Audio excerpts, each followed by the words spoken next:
I know that I saw the Lord high and lifted up. I can see it now. He called me and said, I want you to go and preach my word.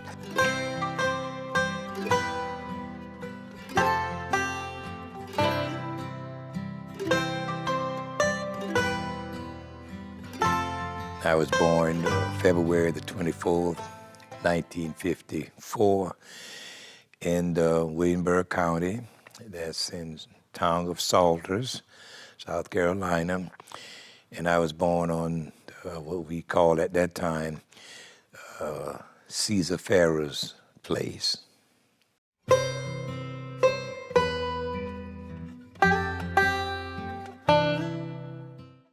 My father, Eddie Gamble, and my mother, Nettie Moore Gamble, and all of them native of Salter, South Carolina. And born to this union was 13 children. My oldest brother is 10 years older than I am, so he's 77 now, and I am 67, of course. And my baby sister, the baby of the family, she'll turn 60 next May. And unfortunately, my mother died in 64, and Sarah, my baby sister, was born in 62. So she was 2 years old when my mom died. And we, from 2 years old to about, let's say, 13 children from 2 years old up to my oldest brother. I was 10 at the time, at the death of my mom.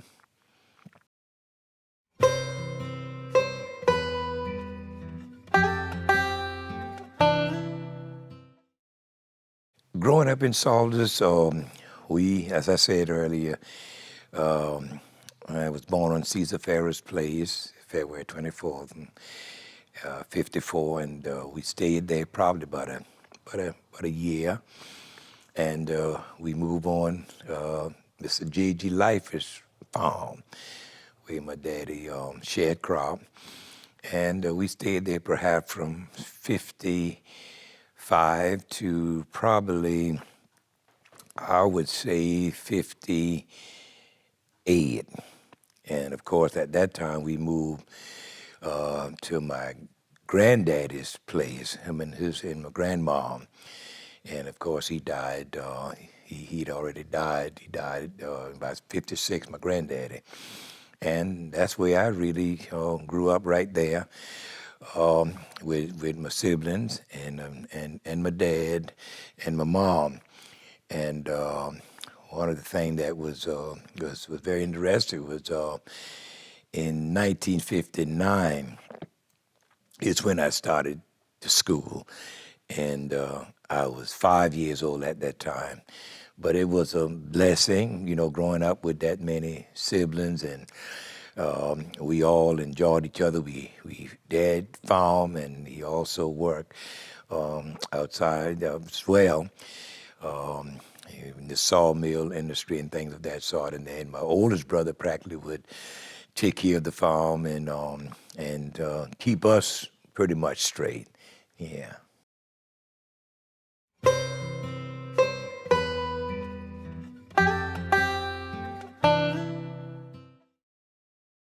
Going to school at the time at 5, and at that time, actually, you weren't supposed to start the school until you get 6 years old. But I went to school at 5, and I can remember this. They told me, see, you got to go back and wait another year because you're only 5. You gotta wait, and you come back when you get 6. And you can start school.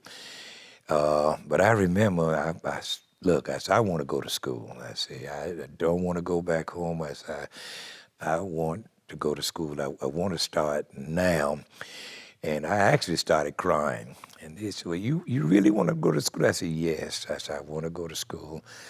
And they said, well, can you, they said, write your name. And I wrote my name. You know the ABCs? I said, yes. And I recited the ABCs. Start counting. And I started counting. I kept on going. And this is the way I remember it. He said, well, I'll tell you what, we going to keep you. You can go ahead and start the school. So I started the school when I was 5 years old. And being 5 years old, I was at Bethlehem School. It was across from the Bethlehem Missionary Baptist Church, right down the road, actually where I'm living now and where I was raised. And that's when we started the school there. And then, of course, the next year, I was promoted to second grade. And that's when I went to Lane's Consolidated Elementary School in the town of Lane, South Carolina.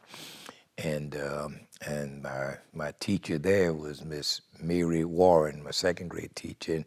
And of course, my first grade teacher was Miss Little Brown, that we used to call her at Bethlehem. And I stayed to Lane from second grade until I was promoted to the ninth grade. And when I was promoted to the ninth grade, I went to Tomlinson High School in the ninth grade, and I stayed there until I was promoted to 12th grade.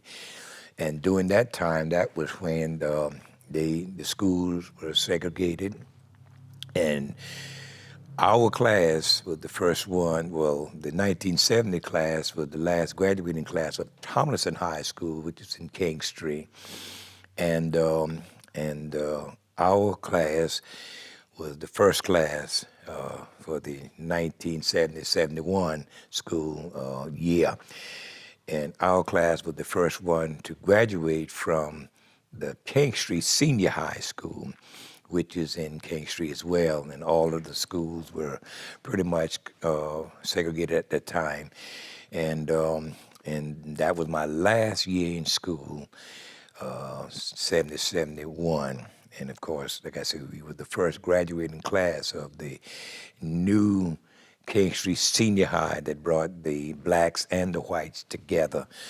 And we are proud graduates of that class because that was the first graduating class. And we had some little scuffles, and things, but we finally, things calmed down and everything went good. And I'm grateful to God today that I was blessed, amen, not only to graduate from that school, but my 5 children, Deborah Ann, Teresa, Eddie, the 4, and Ricky, who is deceased now, and Justin, who is the baby of the 5. All of them graduated from Kingstree Senior High. And of course, my granddaughter, oldest granddaughter, Brittany, is a graduate of Kingstree Senior High. And LJ, another one of our that's our grandson. He also graduated from Kingstree Senior High. So that's very special to me that the Lord blessed me to not only graduate from that school, but to see my children and I'm not great-grand, but grandchildren. And now we have 2 great-grandsons that are twins, and they are going to school in Kingstree, so I'm praying that I live to see them graduate from that school, which they're doing some new things there now. I don't know what it'll be at that time. And let me mention my other 2 grand that lives up here in Georgetown County with my baby girl, Xavier and Ryan.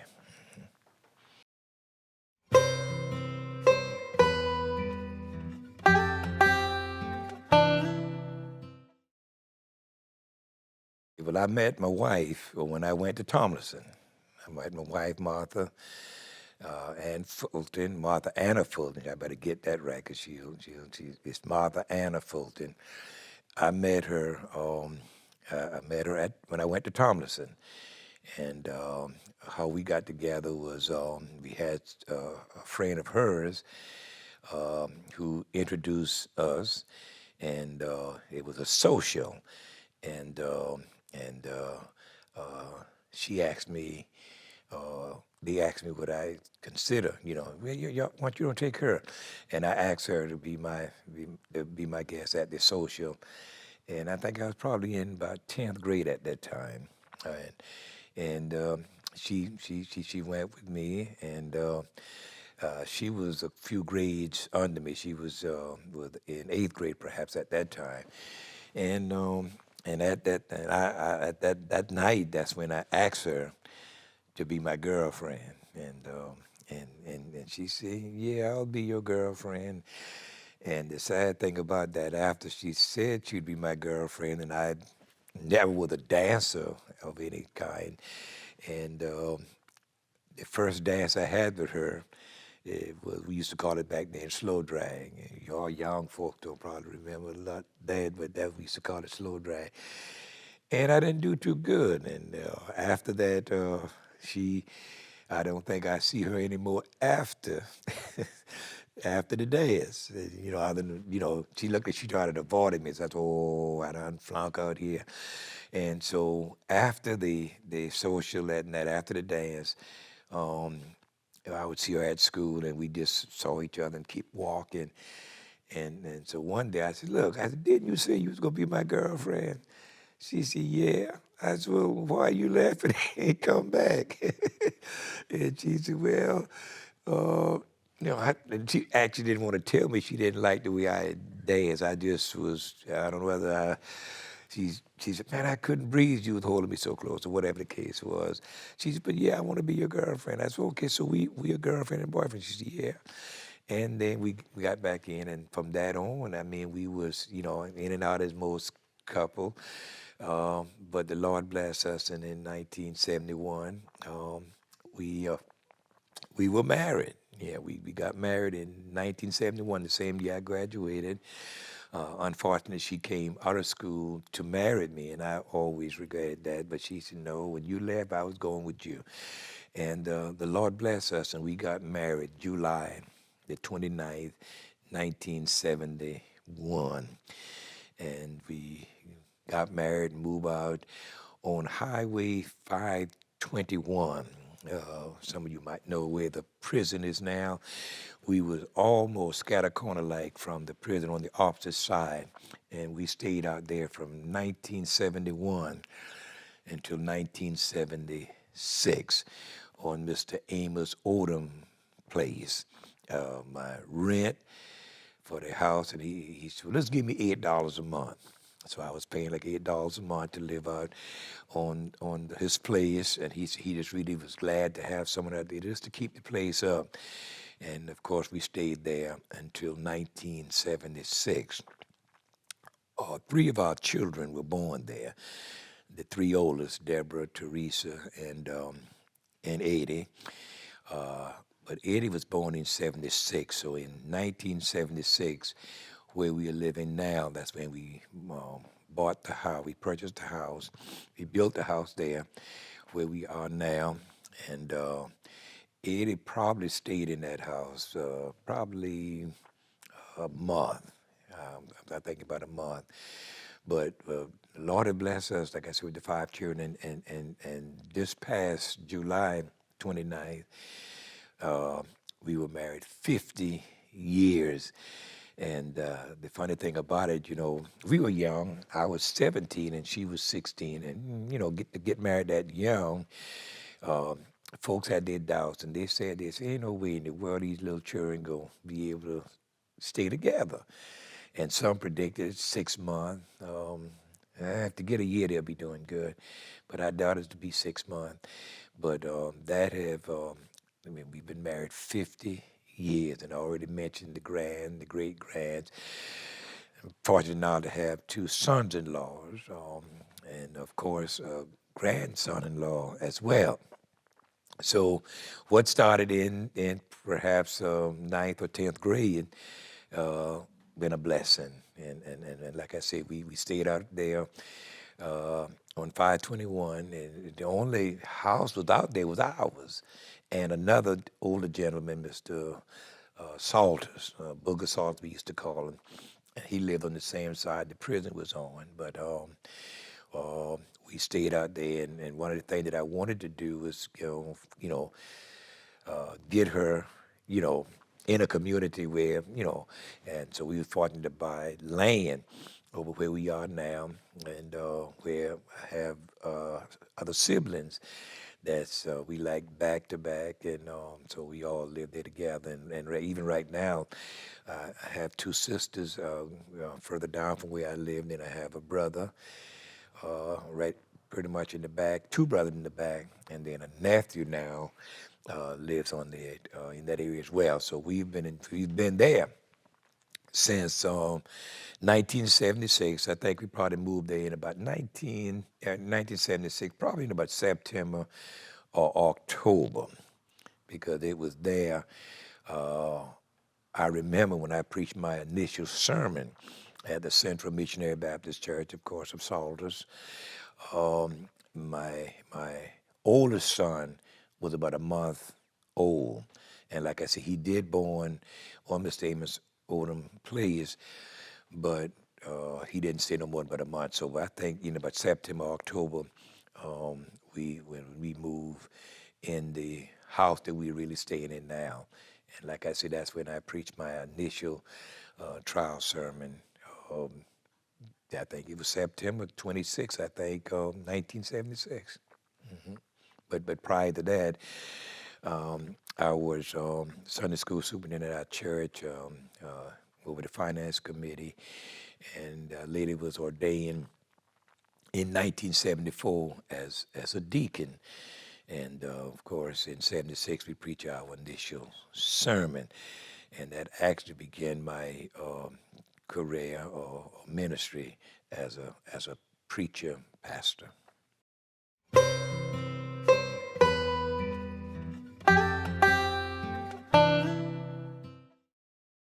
I had no intention, never even thought about preaching. That was far away from me. Um, I did took a Bible class in my high school year, and I did that because they said you need one more class. You need one more class, and I said, well, give me what we got. Give me some option, and they named quite a few. And then when they get to the Bible, I said, well, Bible. I said, no, that shouldn't be a hard class. I said, because I was brought up in Sunday school, pretty much. I said, tell you what, I said, let me take Bible.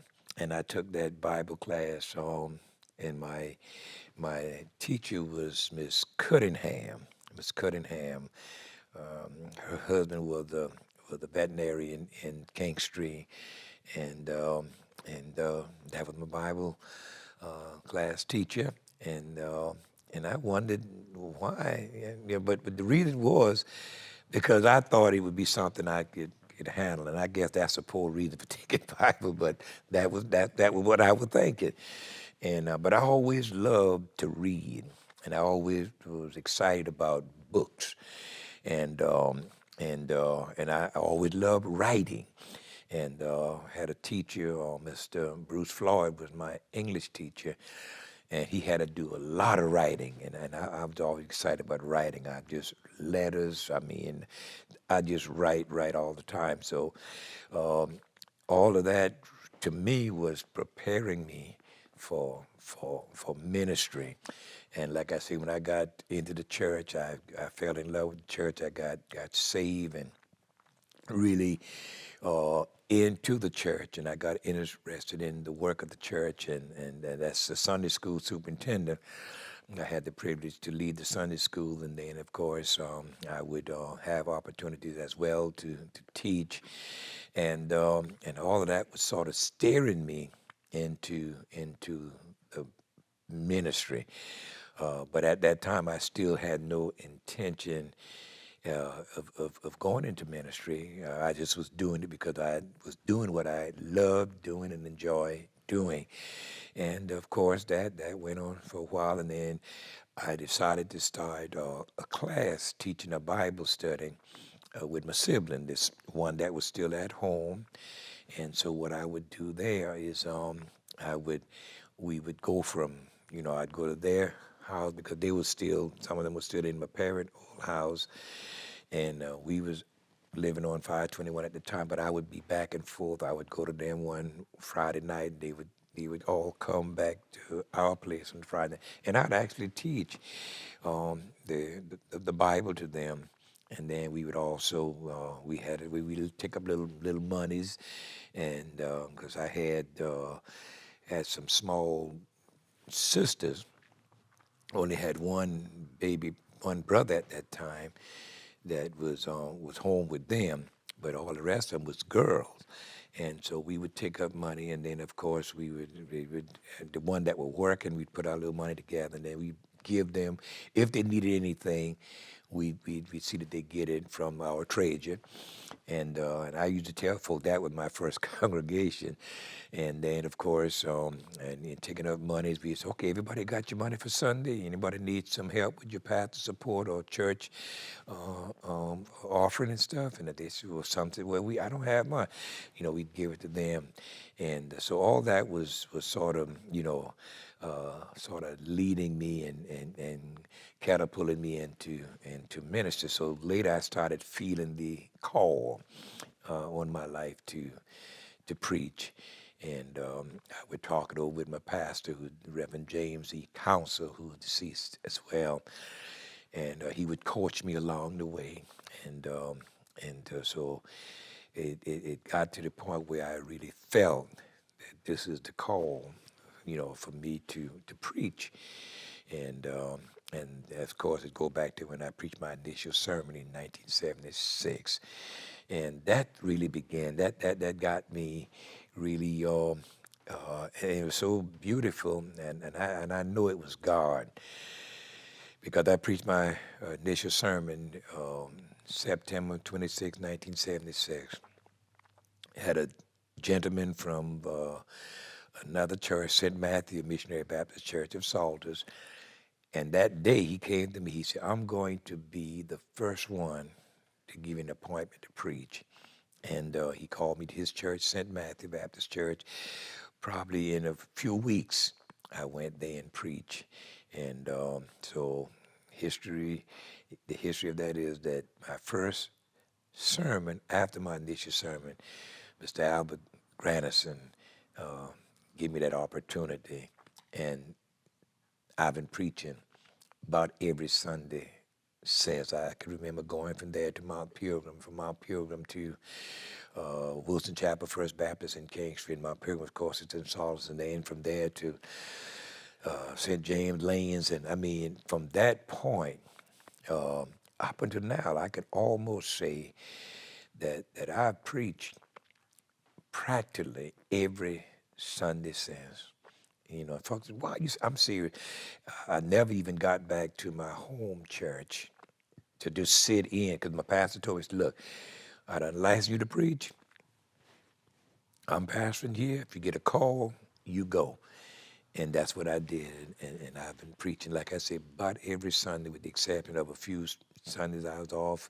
A few Sundays, I had was sick a few times, in the hospital once, and had eye surgery, as I said earlier, about over 10 years ago. And I think I might have missed a Sunday night. I didn't preach that Sunday.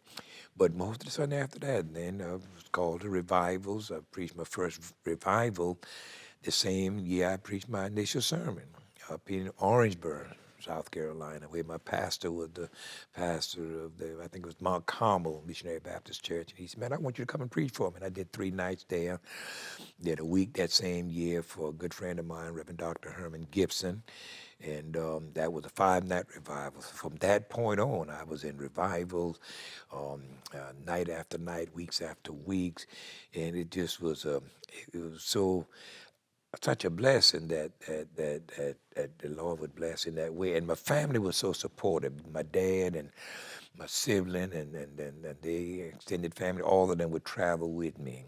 and we would go from place to place as we would preach.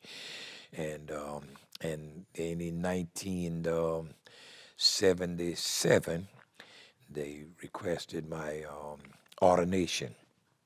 So in '77, I was ordained as a preacher, as a minister, and in 77, that after that, I mean, it just started going from there on, and of course, before I was ordained, I think I got a call to a church. I preached the initial sermon in '76. '77, I was called to Chapel Hill Missionary Baptist Church in Santee, South Carolina, and I stayed there with them. And while I was there, I was ordained in the Williamsboro Association. Reverend D.J. Gordon, Dr. B.J. Gordon, was the moderator, ordained me, and I was ordained at the St. Matthew Baptist Church where I preached my second sermon. And of course, we stayed at Chapel Hill as an assistant pastor. I would preach every first Sunday. Every first Sunday. They wanted me to start in January, but I already had an appointment. I told them I could come in February. And they said, if you come in February, you're good. And my pastor recommended me or referred them to me, and me to them, rather. And they said, if he say you all right, because they would say, he would say, well, y'all try him and see how you like him. And if you like him, y'all can, keep him on. And they said, well, no, if you recommend him, and that was my cousin also, and that's your cousin, and you see he's a good man, hey, that's all we need.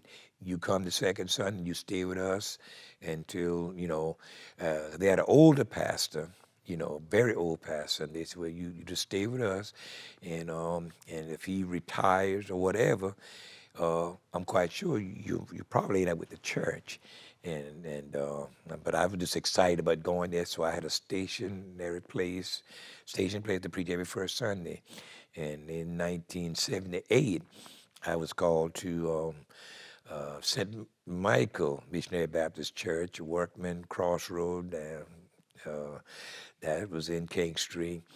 And of course, that's where I went to them. I was recommended by a good friend of mine, Calvin Faison.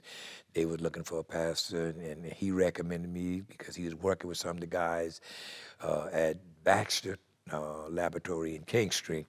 And they called me there, and I went to that first Sunday morning in November.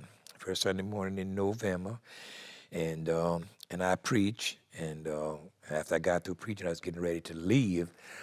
And the deacon came and said, don't leave yet. They said, we're going to have a meeting. Just hold on. And me, my wife, and my children, it was 4 children at that time. And we sat in the car, and then after the meeting, they called us back in. They said, hey, we've elected you to be our pastor. So, I mean, and I tell folks this because I want God to get the glory, And this is how the Lord have worked in my life in this way. And like I say, right on the spot, they elected me, and I stayed with them 5 years and 11 months, I think it was. And we left in '84. But '79 was the year, October, that I was called to this church, Mount Olive.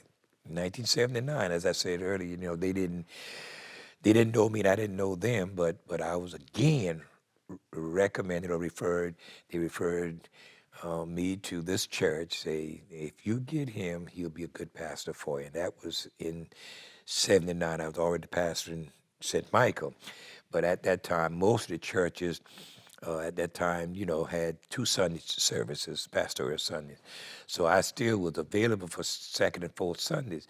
And like I say, Deacon Morris Washington from the Cedar Grove Church here on Highway 521, where Dr. Gibson is the pastor. Morris Washington, they called from Dunbar and called him because he was sort of from this area, Morris. So the deacon from this church called and said, look, we getting ready to elect a pastor Sunday. And I decided before we do that, I wanted to talk to you to find out was there anybody in Williamsburg County that you know of that you would recommend to us.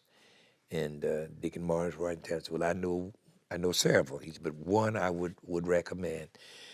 And he said that would be Eddie Gamble Jr. He said, I know him. He used to come here and worship with us. He's a good man. He said, he'll be a good pastor for you guys. So don't hear him before y'all have the election.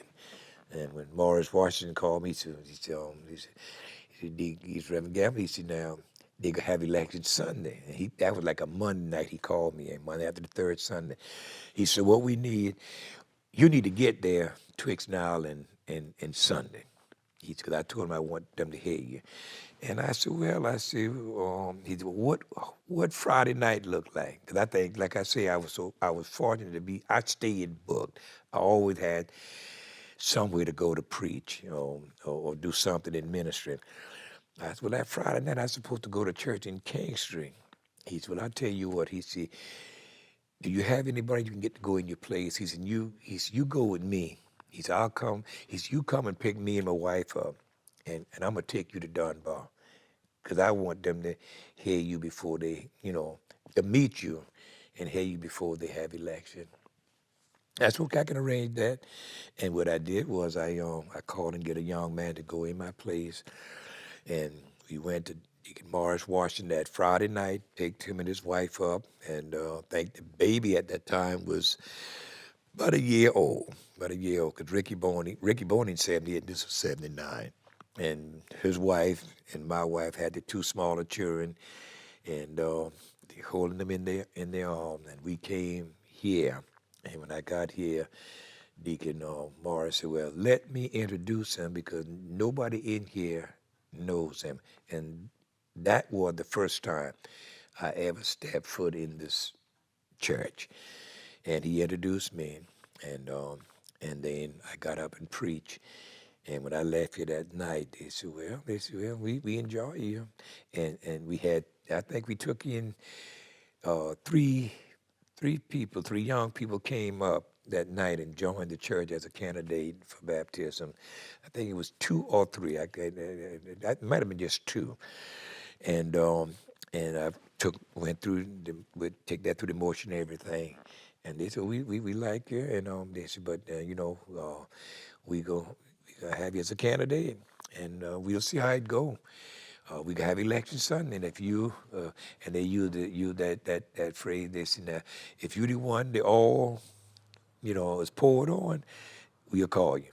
You know, and sure enough, that Sunday, I, as usual, was out preaching. I think I had about 2 or 3 appointments that Sunday morning, and 2 that afternoon. But my wife didn't went with me that Sunday. And when I got back home, and she said, Eddie, the church we've been to Friday night, Mount Olive. I said, yeah. She said, the deacon called me. Deacon with the last call and said, you've been elected.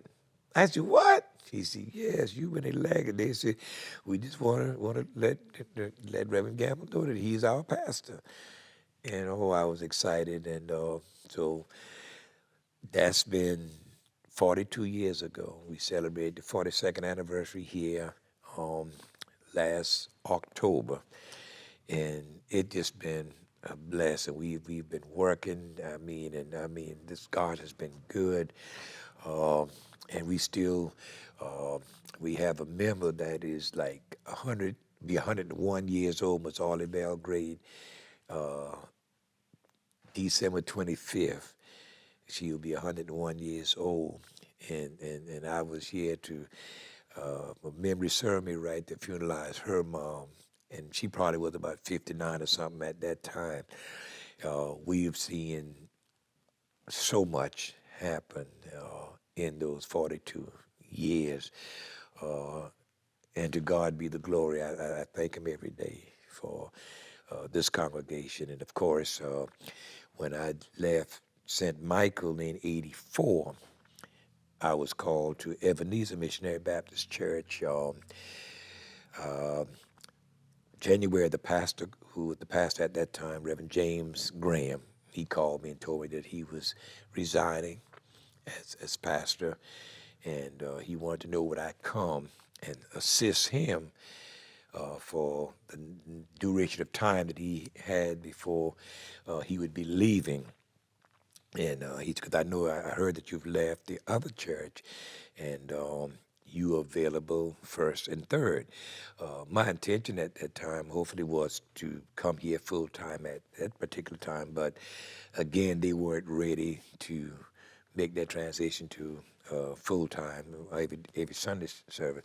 So I said, well, I got to have something to do. So uh, when he asked me to come, I said, well, I'll do that. So I would go to him in Andrews, Ebenezer Missionary Baptist Church, West Andrews, there on the County Line Road, and I would preach every first and third Sunday morning and evening for him. He would be there, but I would preach. He said, "I'm gonna be there because I'm still the pastor. He said, but I'm not gonna do any preaching now because of health issues and things of that sort." And so I stayed there with him, and of course, when he left, he finished up his time. Then the church elected me in June of 1985. So we've been there.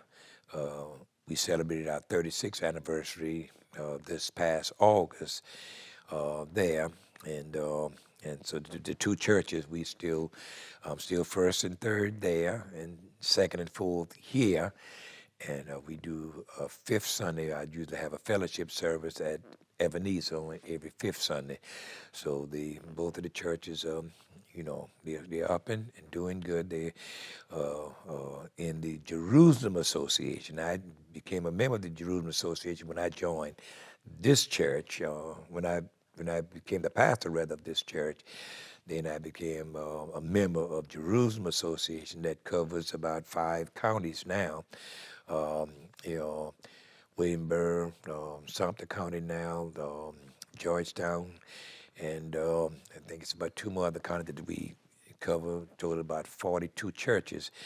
And so we've been in that association for over 42 years because both churches are in Jerusalem. Now, St. Michael was in the Black River Association, so I would have to be with the Black River Association. That was in Clarington, Sumter County, like, and had churches in Williamsburg, a few. Uh, but we now was fortunate to get 2 churches that's in the same association. And in the association, I've served on the executive board.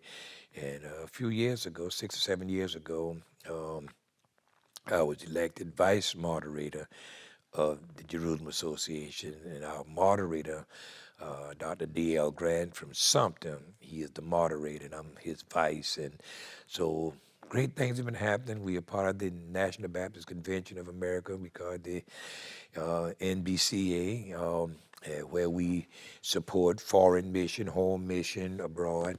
And we've been very active in that National Baptist Convention. And we also are part of the State Convention of South Carolina.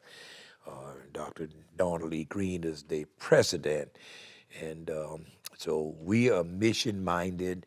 We've always supported mission. We support our colleges, black colleges, Morris and Benedict College, and of course the state convention, owns Morris, and we support Benedict. So we serve mission, education. I mean, we just try to do work in ministry.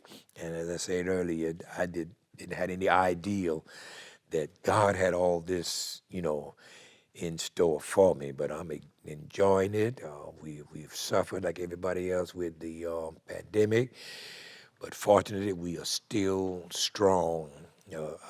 Both churches are supporting the work, and we hadn't fallen short of anything so far. So to God be the glory. So it's been a journey, and it's been a good one, and I'm just excited about what lies ahead. And because of the pandemic, we've been able to do other things virtually and things of that sort. Social media has been very much a part of what we've been doing. And we thank God for that. We have been on we closed our church in March of uh, 2000, whatever would be 20, yeah. Um, but we've been on ever since, broadcasting live and things of that sort. So we are still very active, yeah. And the members are supporting strong, and that's the main thing. They are supporting strongly. Yeah, my son does the um the first that fourth Sunday. We did a live broadcast at our house there, and from that point he's been doing the Bible study and the a sermon every Sunday. And we finally moved to his house because it's more convenient for him. And that's the baby, that's Justin. And now he does the live broadcasting here for Mount Olive. So we've been fortunate. I won't say we've been blessed.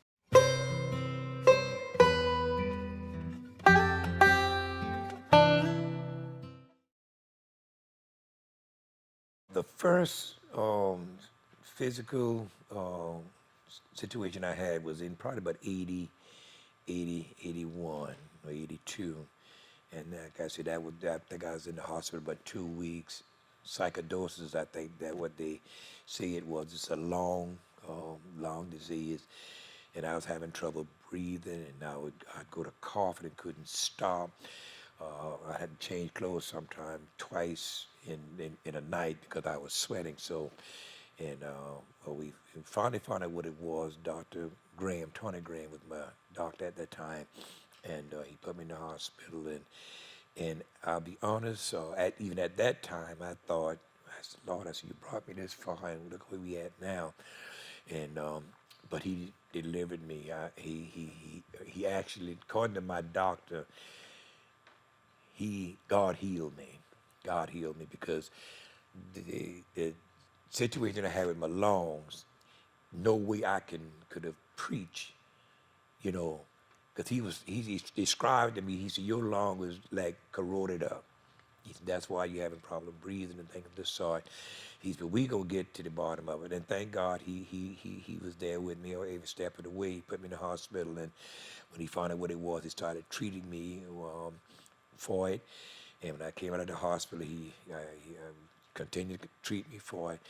And I went to him, and he said, "Look, uh, I'm gonna tell you." He examined me, and he scratched his head and he came back. He said, "I'm gonna tell you something." He said, "You heal."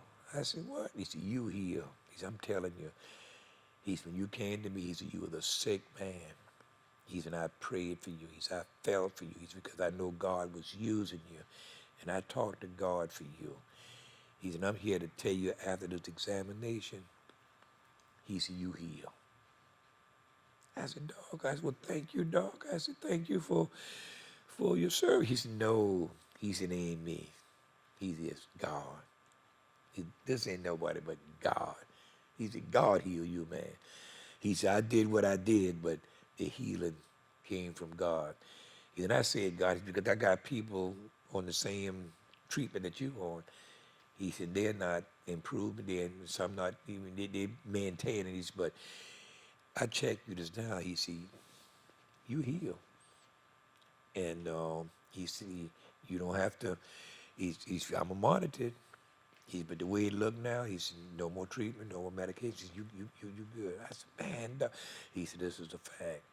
And when at that time where I thought with the lung problem, I said, "Oh my God!" I said, "Your preacher got to have lungs, you got to preach, you know." But the Lord healed me. That was the first. That was the first. Matter of fact, that probably was the second time I've been in the hospital all my life. I was a very young boy. I had what they called a whooping cough, and I wondered sometimes whether that could have been related. And and but that was the second time that I was in the hospital. And then 2011, yeah, I think that way. Well, yeah, 2011.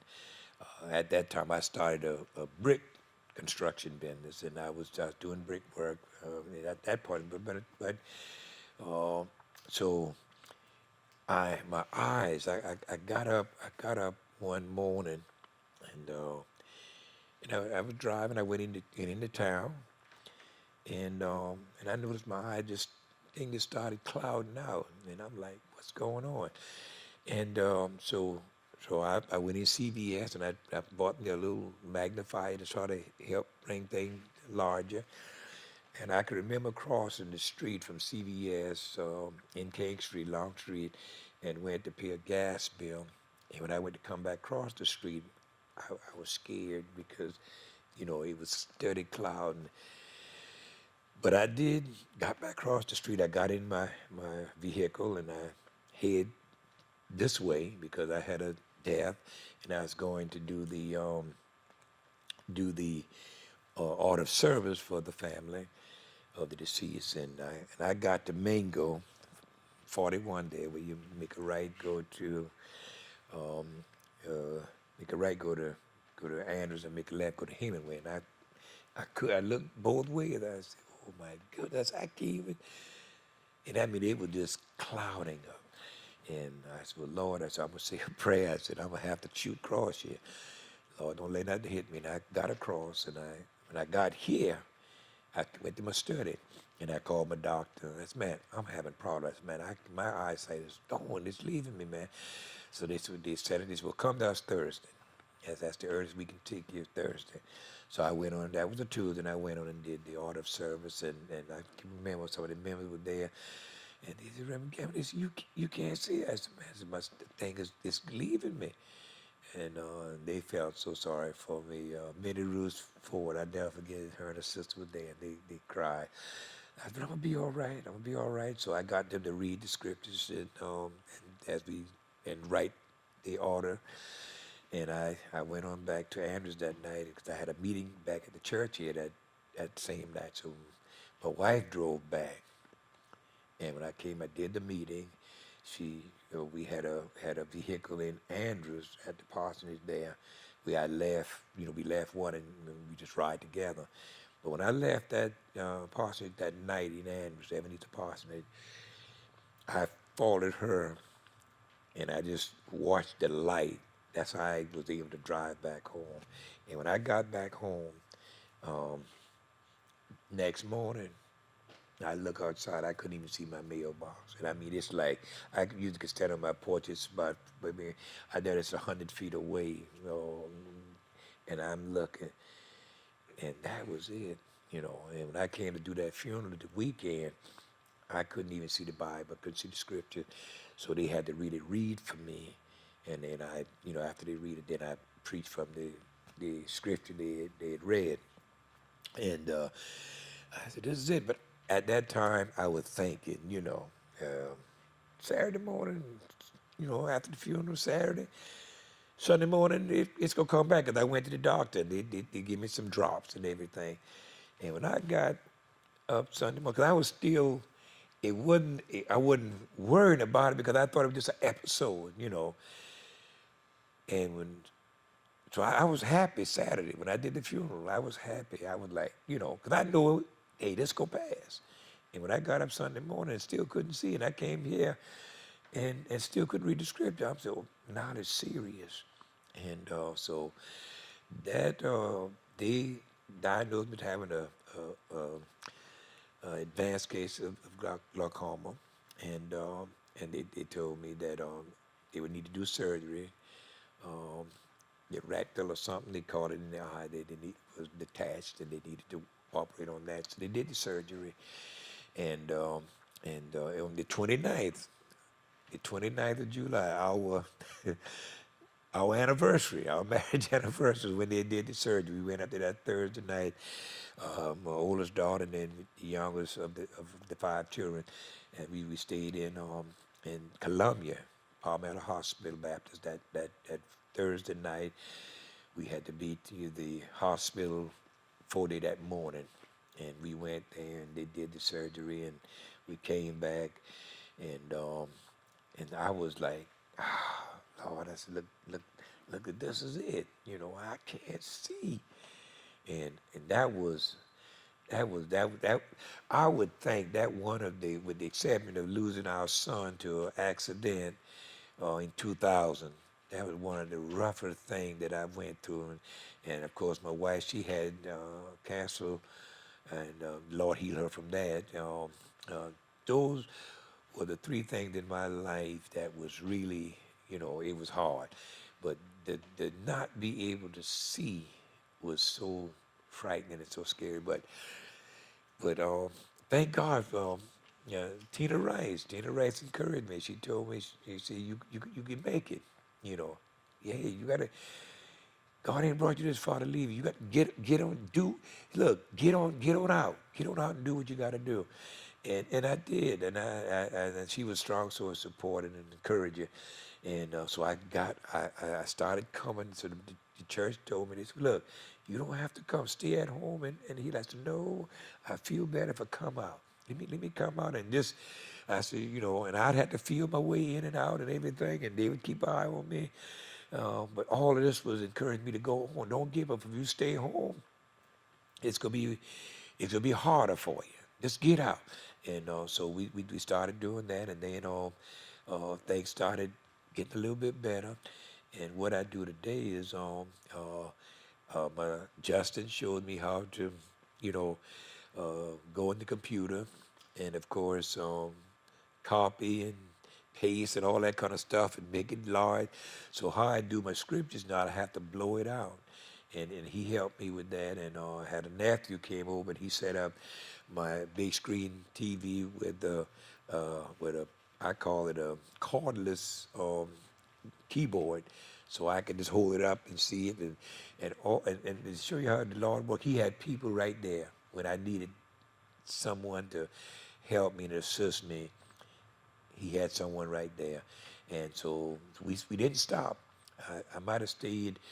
I stayed. I didn't preach none in August, and I think I preached the first Sunday in September because the surgery was in July, and I was supposed to preach that fifth Sunday, and I didn't preach that fifth Sunday.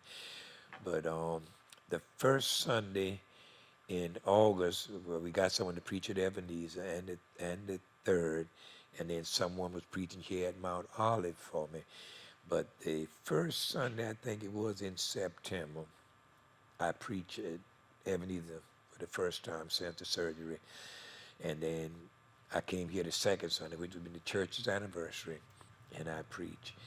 And I've been preaching ever since. And I started back taking appointments, and and as I said about being the vice moderator of the association, I was elected, during this time. So it was saying to me, God said, no, I'm not through with you yet. So today we are up and running. My wife does practically all the driving to and from the church and wherever I got to be. And my son, he's a big help. He lives right next door to us, so he helps a lot. And of course, my other children, grands, and all of them help me. So I'm praying that I'll be able to see well enough to really trust myself to get on the road to drive. But and I still drive now. I drive, on the road I live on with less traffic. And but I just don't want to. My doctor told me don't put nobody else in jeopardy. So, but we are good. And I tell folks all the time, I don't invite no pity party, no entertainment. I'm just good, um, and grateful. And even without the pandemic and everything, I'm still good and I was fortunate to have a church or two churches that supported me. Because believe it or not, one of the things that did came to my mind, how in the world you going to pastor a church or churches? In other words, how you going to be a shepherd and you can't see the flock? And I'm like, oh my goodness. I said, Lord, I said, these people, they might need to get someone. But both churches said, they said, look, they said, you done been with us a long time, and you've been there for us. They said, we could be there for you. If you can't see to read, you know the Bible, you know God speak to you, you show up on Sunday morning and tell us what the Lord say. He said, you ain't going nowhere. We are structured. We know what every ministry in the church know what they do. So one of the things we got to do is do that. You instructed us, you taught us, and we know. Only thing we can do is do what we've been taught. And you just come. We got it. You just come and preach. and they said you ain't going nowhere. So it's going on 11 years now, and the church have been there for me. They still supported me financially. We had nothing to worry about. They let me know if you ever need a ride, and people that your wife can't do it for whatever, you call us. So I'll be honest with you. I hadn't missed a beat. I was able to go to the state conventions all over South Carolina, wherever it was held. Uh, Going to the national, and this was something that I didn't do a lot of, and what's so alarming about it and amazing, it was after the eye problem that I don't know how many different states, Arkansas, Illinois, Louisiana, um, I mean, Alabama, and all these places I've gone. My moderator would support him. He said, "Look, when I go, you go." He said he'd pick me up. He'd come and pick me up, take me all over the state. He'd driven to some of the national, and he said, "You could be right in there with me," and my wife and church members. So we're good. We're good, and I thank God for the support from the church. So I'm good. And I tell folks I'm good. And they said, well, we just, they were scared too now, but it's we good. Yeah. Will you tell me a little bit about?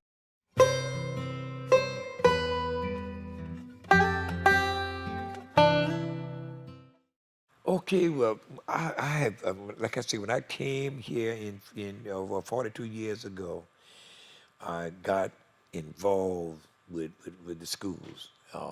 Brown Ferry right up the street there. Um, Georgetown High, we've been there some. McDonald, we've been there. But Carver's Bay is close to us. I guess it come from Choppy because before when Choppy was open, we were fortunate to have our principal, uh, Dr. Mary Rice Crenshaw, and so she pulled me in, and I would occasionally come and mentor some of the children and speak on different occasions. And so when they opened Carver's Bay and it went from there, most of the teachers went there. Uh, and by being in the community, uh, we've had children in these schools, and fortunately we have teachers from our church in there. So that sort of catapulted me in there. So I've been very much a part of all the schools. Choppy I mean, College Bay is closed. Um, and all the principals they've had there, they've worked with me, and they've, res, you know, looked for us as, spiritual leaders in the community. We support education. We support these schools, and we have scholarships and everything for our people, and we meet with they meet every time they have a meeting. We tried to be there, and I was fortunate to be there for them. And the one that they have now, Mr. Oldham, he's a very fine man. He's come from the neck of the woods, if you allow me to say it like that I'm from. And we've always, they've always called me in and carry us along with the program, kept us informed what was going on. So we are proud to be supportive of Carver's Bay. Mr. Cox Terry, he is there, and he's a member of this church. Matter of fact, my daughter is there now, Teresa, and so by having people there like that, it pulls us in. Um, the middle school, we was part of that because again, we had a principal, Miss Carmelita Pyatt.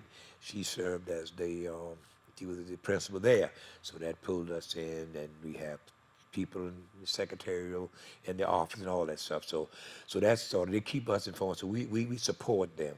Matter of fact, I'm planning to go to tomorrow. They have the game, and Conference Bay. They'll be playing tomorrow, and two of the young men that's a part of the team, one of the drummer here, and the other played the keyboard. So they called me and said, "Man, we want you to come. Want you to come." So we could try to make that tomorrow at 3 o'clock. So we enjoy, like I say, we support wholeheartedly We believe in educating our children and showing them that we are there for them.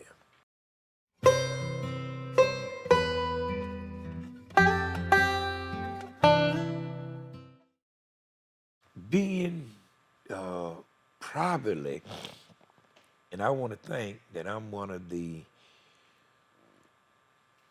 older or oldest um, pastor in this community pretty much. Like I say, 42 years uh, and preaching over 45 years. A lot of people, they ask me, what is your success? I mean, how do you stay that long one place, and how is your ministry? Um, still, people still call you to preach. They still, they look up to you. And one of the things that I go back to, first of all, when the Lord called me to preach, and I prayed about it. I said, well, Lord, if you call me to preach, and I said, I want to be a good preacher. I said, you tell me what I need to do to be a good preacher. And the thing that he told me, you know, he said, live right. He said, if you live right, do the right thing, you'll be a good preacher. You'll be successful. Treat people right. The old golden rule, do unto others as you would have them to do unto you. Love people and make it easy for people to love you. Do the right thing. And that's what I tell young pastors and young preachers, you know. Uh, when you go to a church, got to keep in mind, they don't know you. They gotta learn you, and then you gotta learn them, of course. Don't expect them to just be where you are on the level you are. That's why you are there to shepherd them, to teach them, and to be an example. So what you do is get there, let them first fall in love with you. If you let them fall in love with you, your ministry is not going to be hard. It's hard to work with people that you really that they shows you every reason for you to hate them rather than to love them. And so my motto is be kind, be patient, and don't expect so much out of them, because you right here on 100, they might be down to 30, 40, and some might be lower than that. But you work with them. You love everybody. You show love, even the one that might not seem to like you. Love them anyway. And preach the word. Teach the word. Live the word. Pray for them. Let them know that you're praying for them. When they need you, won't be there all the time when they want you to be there. But when they really need you, try your best to be there. I see, and communicate with your people. Talk things over. And don't come there with the idea that it's my way or the highway. You got to do it. I'm the pastor. I'm the shepherd. I'm the under shepherd. I'm the leader. I'm the one in charge. Don't go there with that kind of attitude. Go there with the spirit of meekness. Because if you notice Jesus, he got along with folks. Even the people that didn't accept it or believe him, they had to say, surely this is the man of God. This is the Son of God. So but you can be firm. Don't be flipping and flopping. If you say it green, stay with it unless you see otherwise. Don't be flipping and flopping. Don't be one thing today and another thing tomorrow. You can go through stuff like everybody else. And like I said, I talk about all those things I've been through. Wife had cancer, operated on for cancer. Thank God she's here. Lost a son in 2000, right back on 5/21, in a bad accident. It was so bad we couldn't even view the body. He was coming from work. That's 21 years ago. I've had sickness. I've had uh, problem with everybody else. But I never take my problem to the pulpit.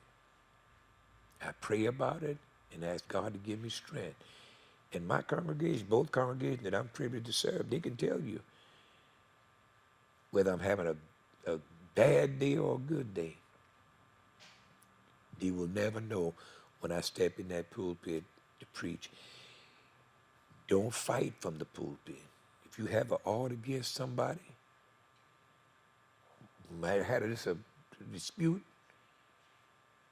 don't come to that pulpit and use it as a battleground. Because don't take advantage of that person because you got the privilege to do that, but don't use that privilege. Preach the word. Of somebody upset me in this congregation and I bring it to the pulpit, the whole congregation could suffer because of what happened between me and that person. So why not just leave that alone? The further thing from my mind of that person at that time, God give me a word. And God had blessed me to give me a word. I said, so young pastors and young preachers, I can only mentor you and tell you what has been good for me. And it's worked. So far, it have worked. And like the word say, you know, you you you be an example for the flock. And I like it sometimes even the members come and say, I tell you what, you humble, you know. Yeah, I just don't, I can't figure it out. How you saw what happened and you was able to just sit it out and trust God to work. It's the true statement. If you hold your peace, the Lord will fight your battle. So when I have the opportunity and to minister to them, and sometimes and we have pastors they'll call and as a leader, and as having years of experience in dealing with people, you got to have people skill. And all of that, I talked to my brother just the other night, and this one of the things he said to me, he said, you've always been like that, Eddie. He said, you've always been just like how you, he said, God really shaped you long before you started preaching. Because you always, just who you are today, you've always displayed that. Like I say, I've been a bricklayer contractor. Like I said, we did the fellowship hall over there is named in honor. They recommended to do it in honor of me because we did the brickwork, me and my brick crew. Um, but as a leader there, as a entrepreneur there, and even as I was coming up, working with people. So thank God for patience. Thank God for people's skill, and thank God that even, and the Word of God say that you must be um, uh, a person that qualify yourself for leadership based on your home life. And we've always tried to be that in my home, be that to my wife, be that to my children, be that to my siblings, people that, so it seems to suggest that if you can deal with it there and maintain that kind of leadership, uh, you ought to make a good leader, pastor, preacher. So I tell them that, just do the right thing. Love people. And if you love people and love like Jesus loved them, I said, you never go wrong. And if you follow that kind of lead, you can and will be successful.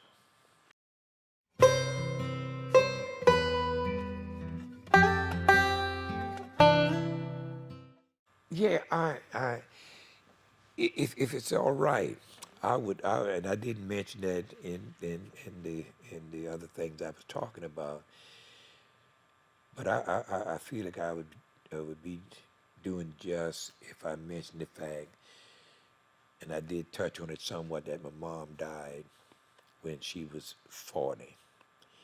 My baby sister was 2, and it was a struggle for us. I would say I have, it was uh, David, Mary Lee, then me, then Celie Bell, Audrey, Glo, Sam, Ann, and Sarah. Those were the one at the house at that time, pretty much. The other guys was big enough, and they were sort of working on their own. But what we had to do, I got to say this because we all was at Lanes Elementary School at that time, and those teachers, principals, and everybody, they they rallied with us. And here's a woman who died with 13 little ones, all of us in school, and one thing Mama always wanted for us to go to school. But what we had to do, and the teachers and principals, everybody cooperated with us so well.